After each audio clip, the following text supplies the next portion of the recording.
Adapun judul khutbah kita pada kesempatan yang berbahagia ini, 3 amalan yang tidak terputus setelah kematian. Kaum muslimin yang berbahagia, seberapa lama pun kita hidup di atas dunia ini, tetaplah akhir hayat kita adalah kematian.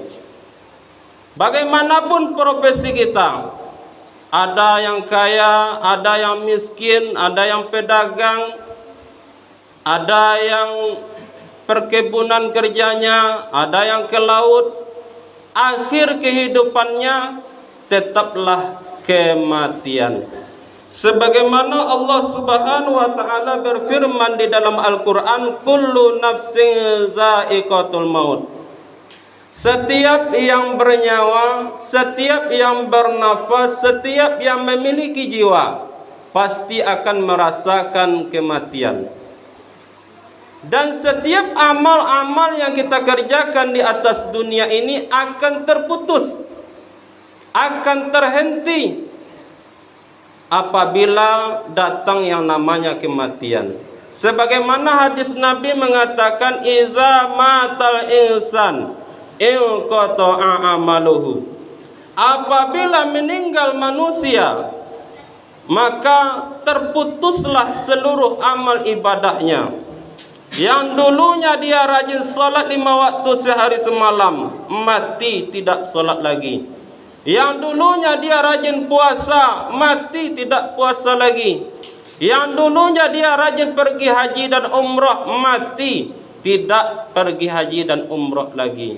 Kenapa? Sudah Nabi jelaskan, idza mata insan inqata'a amaluhu. Apabila meninggal manusia, apabila mati manusia itu, terputus seluruh amal ibadahnya, illa min salasin, kecuali ada 3 amalan yang tidak terputus. Yang pertama, sedekahun jariyah, sedekah yang terus mengalir. Bagaimana bentuknya? Ada masjid yang sedang dibangun, kemudian kita sedekah semen, sedekah atap, sedekah batu bata atau uang dan sebagainya. Ketika itu pengurus masjid dibuatnya lah kepada lantai masjid, dinding masjid, tunggak masjid, atap masjid. Apabila masjid itu berdiri kokoh, ditempati oleh orang banyak beribadah di dalamnya, selama masih ditempati oleh orang banyak untuk beribadah di dalamnya, maka selama itulah pahalanya akan terus mengalir ke kuburnya.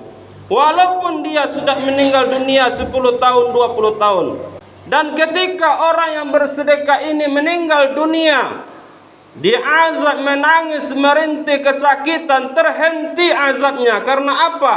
Karena sedekahnya kepada masjid. Begitu juga ke tempat-tempat pendidikan yang lain. Dia bersedekah ke pondok pesantren, ke MDA, selama masih dipakai oleh orang untuk menuntut ilmu di dalamnya, maka selama itulah pahalanya akan terus mengalir ke kuburnya. Akan tetapi kaum muslimin, kesadaran semacam inilah yang kurang dari kita.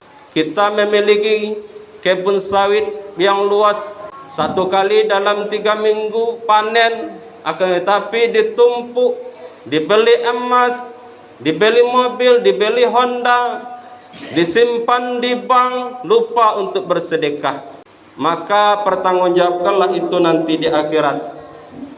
Harta yang engkau miliki, kemana engkau keluarkan dan dari mana engkau dapatkan. Ingat, apa yang kita makan akan busuk, apa yang kita pakai akan lapuk, namun apa yang kita sedekahkan akan abadi selama-lamanya.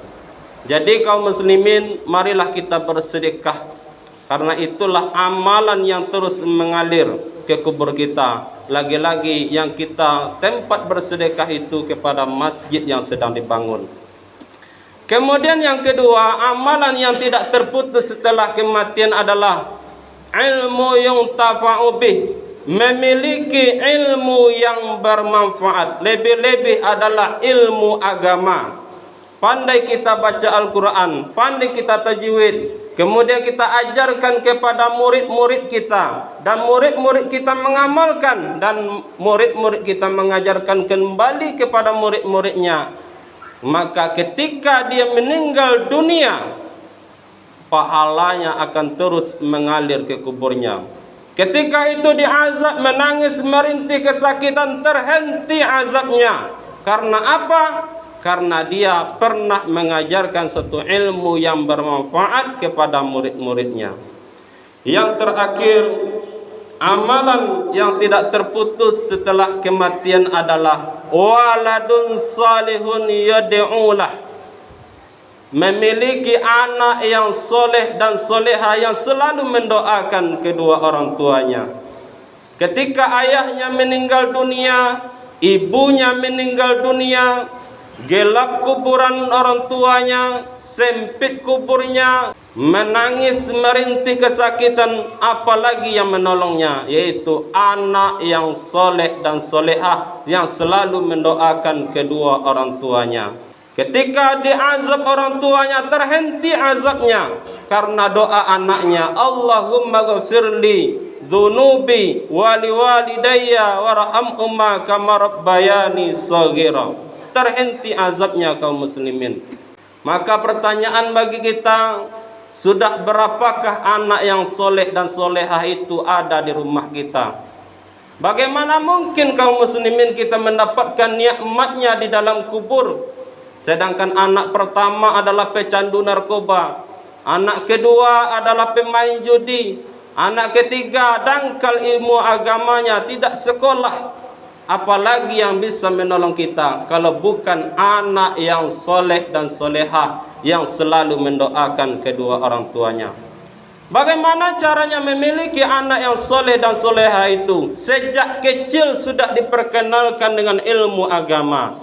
Masukkan dia ke MDA, masukkan dia ke pondok pesantren, supaya nanti ketika kita meninggal dunia, anak yang soleh itulah yang akan menolong kita, yang akan mendoakan kita. Maka daripada itu kaum muslimin, kita tanyalah diri kita masing-masing. Kita merenung, sudah seberapakah sedekah saya?